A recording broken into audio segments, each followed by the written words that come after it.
most appropriate title for a new album for a band that's been around for over 30 years.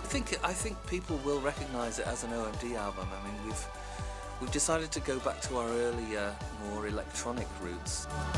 Every precious child and every mother's kiss, all who went before, all who follow this, every moment shared, hour of the day, no record will remain, all will fade away. We have consciously embraced the sounds that I think people will recognise as being OMD. We wanted to bring all those sort of sounds into the now, but do it in a more modern way. Another has begun.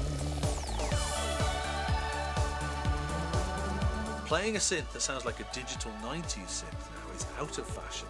Playing a synth that sounds like 1981 is very in fashion. These are the vagaries of musical fashions. So this album, we have really enjoyed making something that we think sounds incredibly current, but is also some of the sounds that we delighted in inventing and creating 30 years ago.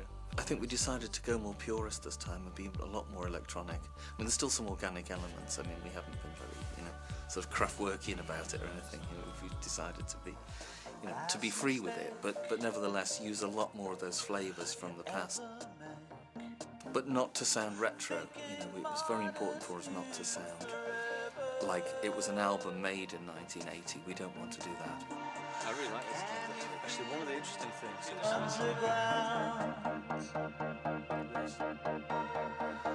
Yeah, was that an accident? Yeah, that was an accident. That's one of your original samples from the chorus, and I cut it, and one of them was just left. It was the tail end of it finishing was just left in the verse. And ooh, I like that. Yeah. I think it's got a good balance on the new album of our sort of sound from the early days, but trying to bring it into 2010.